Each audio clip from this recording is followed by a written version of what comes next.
හරි සුබ දවසක් කියලා පිළිගන්න ඉතින් ඔයගොල්ලෝ හැමෝම අද අපේ YouTube channel එකට ඉතින් මේ ටික දවසකින් පස්සේ තමයි වීඩියෝ එකක් දාන්නේ අද මේ වීඩියෝ එක කරන්න යන්නේ ප්ලේන් එකක් හදන්න. එතකොට ටිකක් වෙනස්. අපි දැන් මේ channel එකේ ප්ලේන් හදලා දිනවනේ Raptors වලින් ජෙට්. එතකොට මේ පාරත් මම පොඩි ජෙට් එකක් හදන්න කියලා හිතුවා. හැබැයි පොඩ්ඩක් ක්‍රමේ වෙනස්. මොකද අපි කලින් සරවල් වල අපි හදපු ජෙට් එක හැදුවේ මොකක් හරි ප්ලෑන් එකකට. හැබැයි මේ පාර මම බැලුවා නිකන් හිතලා බැලුවා නිකන් try එකක් දීලා බලන්න. අපි හදන RC ජෙට් එකේ කිසිම ප්ලෑන් එකක් නැතුව නිකන් ඕනාට පාට ගන්න හිතන විදිහට මේකේ ස්ට්‍රක්චර් එක ඇඳලා හදලා බලන්න මේක මොකක් වෙයිද කියලා එක උඩ යන්නත් පුළුවන් නැති වෙන්නත් පුළුවන් බිම යන්නත් පුළුවන්. ඒකට මම නිකන් හිතුණා කරලා බලන්න ටිකක් මෝඩ් වැඩක් කාලෙකින් කරන නිසා මෝඩ් වැඩක් කරලා බලන්න හිතුණා. මෝඩ් වැඩක් අලුත් කරලා දිනන කමක් නැහැ. ආයෙ try එකක් දීලා බලන්න හිතුණා. හරියන්න පුළුවන් වර්ධින්න පුළුවන්. ඉතින් මං හිතුවා ඔයගොල්ලෝ පොඩ්ඩක් ඉන්ට්‍රස්ට් වෙයි කියලා මේ වැඩේට. ඉතින් අපි සෙට් වෙලා බලමු මොකද එන්නේ කියලා. එක්ක උඩ යන්න පුළුවන් එක්ක බිම යන්න පුළුවන්. කමන්නේ අපි try එකක් දීලා බලමු මොකද එන්නේ කියලා. හරි ඉතින් මේ ප්ලේන් එකට කිසි වෙනසක් නැහැ. අපිට කලින් පාවිච්චි කරපු දේවල් අනිවාර්යෙන් ඕන වෙනවා. ඉතින් කවුරු හරි කෙනෙක් මේ වීඩියෝ එක අලුතින් බලනවා නම් ඒ කියන්නේ ප්ලේන් එකක් හදන්න ඕන දේවල් දන්නේ නැත්නම් ප්ලේන් එකක් හදන විදිය දන්නේ නැත්නම් මගේ channel එකේ වීඩියෝ තියෙනවා. මම මෙතන උඩින් ටැග් එකක් දාලා තියන්නම් මේ ප්ලේලිස්ට් එක. එතකොට මේකෙත් දැන් මට ඕනනේ මෝටර්ස් ඒ සර්වෝ මෝටර්ස් ඒ දේවල්. ඉතින් මම ඒකට මගේ පාර්ට්නර් රැප් එකක් මම පාවිච්චි කරනවා. ඉතින් ඔයගොල්ලෝ පේනවාද මේක? ඕන මතකදී මේ මම මේක හැදුවා. මේක වීඩියෝ එකක් ඇති. මම මේ වීඩියෝ එකත් අර ප්ලේලිස්ට් එකේම තියෙනවා. ඒකෙන් බලන්න පුළුවන්. ඉතින් හරි ලස්සනයි. ඔයගොල්ලෝ පේනවා හොඳටම තියෙනවා. දෙන්න මේක පාවිච්චි කරගන්නත් බෑ. ඒ වුණාට මම මේක යවලා බැලුවා උඩ ගියා. මෙහෙ මේ රත්තෙන් දීද්දි උඩ ගියා. දැන් මේ තටුවල මේකත් එක්ක ඇහිලා. ඕම තමයි ඉතින් තියෙන්නේ. ඒක නම් අවුලන්නේ මට ඕන ගන්න මේකේ සර්වෝ මෝඩර්ස් ටිකයි මේකේ ESC එකයි මේ මෙතන තියෙනවා බ්‍රෂ්ලස් මෝඩ් එක ඕන පේන ඇති. ඒ බ්‍රෂ්ලස් මෝඩ් එක තමයි මම මේක ගන්න යන්නේ. ඉතින් ඒ කැලේ ටික අරගෙන දැන් මේ ප්ලේන් එක මෙහෙම කැල්ලදී උඩ ගියා නම් කිසිම අණක් ගුණක් නැතුව හදන ප්ලේන් එකක උඩ යන්න පුළුවන් නේ. කියන්නේ කිසිම ප්ලෑන් එකක් නැතුව හදපු ප්ලේන් එකක් උඩ යන්න ගියාවත් තියෙනවා සමහර විට. ඉතින් කමන්නේ try කරලා බලමු. මේ ප්ලේන් එකේ තියෙන කැලේ ටික තමයි මම පාවිච්චි කරන වැඩේට. ඉතින් කඩන්න දුකයි කමක් නැහැ මේ ප්ලේන් එකෙන් දැන් වැඩ කරන නිසා අයින් කරලා දානවා. ඉතින් try කරලා බලමු මොකක් වෙයිද කියලා. මම මේකෙන් කැලේ ටික දැන් ගලවලා ගන්නවා. ඊට පස්සේ අපි අපේ වැඩේ පටන් ගමු. හරි ඉතින් මම දැන් අපේ අර පරණ රැප් එකෙන් මම ගලවගත්තා මෙතන බ්‍රෂ්ලස් මෝඩ් එක. බ්‍රෂ්ලස් මෝඩ් එකයි ප්‍රොප්ලේ එකයි දෙකම ඒකම මම යූස් කරන අවුලක් වෙන්නේ නැහැ. ඊට පස්සේ සර්වෝ මෝඩර්ස් දෙකක් ගලවගත්තා.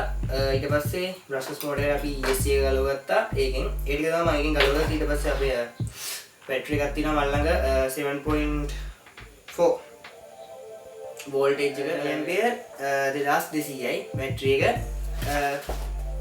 ඊට අමතරව අපිට ප්‍රධානම කරනවා ට්‍රාන්ස්මිටර් එක රිසීවර් එකයි මේ තියෙන මගේ ට්‍රාන්ස්මිටර් එක මේක FSI6 එකක්.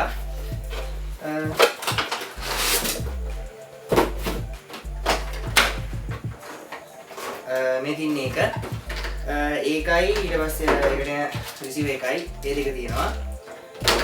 ඊට පස්සේ අපිට තව බොඩි එක හදන්න ඕන කරනවා KT බෝඩ් එකකුත් මල්ලක තියෙනවා. මේ තින්නේ එක පේන ඇති ටිකක් ලොකුයි බෝඩ් එක. හරි ඒක වැඩක් නැහැ. ඉතින් අපි දැන් අඳිමු මේක අපිට හිතන විදිහට ඇඳලා බලමු. ටිකක් හිතන විදිහට කියන්නේ ඉතින් මේ හරියට ප්ලේන් එක හැඩයෙන් අඳිනවා. පරිමාවක් ප්‍රමාණයක් මුකුත් හිතන්නේ නැහැ. අපි ඉතින් ඇඳලා බලමු මොකක් වෙයිද කියලා. ඇඳලා ලස්සන හැඩයකට ඇඳලා අපි ප්ලේන් එක හදලා බලමු කොහොමද කියලා. ඉතින් අපි දැන් පටන් ගමු වෙන හදන්න. හරි ඉතින් එහෙනම් අපි හැඩය පටන් ගමු. මේක දැන් බෝඩ් එක ලොකු වැඩිනේ. මම දැන් මෙතනින් භාගයක් කපලා ගන්නවා. මොකද නැත්නම් අපිට වැඩි කරගන්න අමාරු නම් මෙතන මෙච්චර ලොකු ඇලක් යන්නෙත් නැහැ කොහොමද. එහෙනම් අපි කපමු මේක.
හරි ඉතින් මම දැන් මේකෙන් පොඩ්ඩක් අර කැලරේ කැපිලා තියෙන ඉතින් ඒක ලස්සනට ලබාගත්ත කොටුවක් දැන් මම මේක පොඩ්ඩක් බෙදලා බලනවා මම මුලින් මැනලා බලනවා මේක සයිස් එක කොච්චරක් තියෙනවද කියලා ඊට පස්සේ පොඩ්ඩක් දැන් හිතන විදිහටනේ ගන්නෙ මට සැටිසන විදිහට මම මේක පොඩ්ඩක් අර ජෙට් එකේ හැඩයක් ඇඳ ගන්නවා මම ඇඳලා කියන්නම් කොහොමද ඇඳේ කියලා මුලින් ඇඳලා බලමු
අපි ප්ලේන් එකේ වැඩ ඉවර කරා දැන්.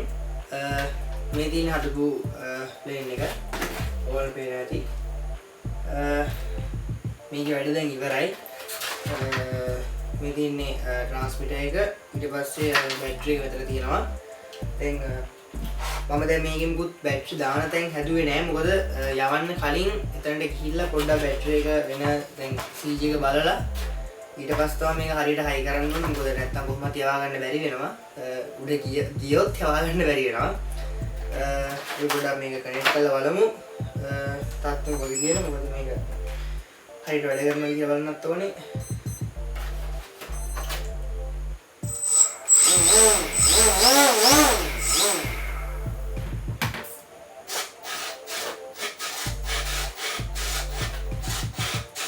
ඕන් පේනවා හොඳටම වැඩ කරනවා. ඒ ටිකේ කිසි අවුලක් නැහැ.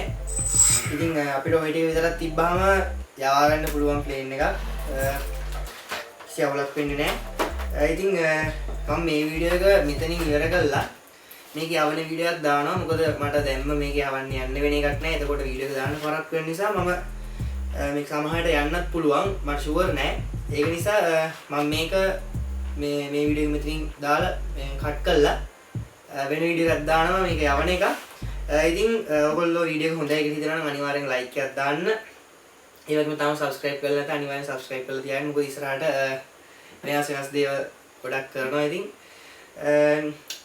ඔයගොල්ලෝ දන්න දේවල් දැනගන්න පුළුවන් සහ මටත් ගොඩක් දේවල් දැනගන්න පුළුවන්. සමහර කට්ටිය කමෙන්ට් වලින් දානවා. ඔයගොල්ලෝ දන්න දේවල් තියෙනවා අනිවාර්යෙන් කමෙන්ට් එකේ දාන්න. මම ඒක කියවනවා. ඉතින් බලපු කට්ටිය අනිවාර්යෙන් ලයික් එකක් දාන්න. සබ්ස්ක්‍රයිබ් කරලා අනිවාර්යෙන් සබ්ස්ක්‍රයිබ් කරලා තියාගන්න.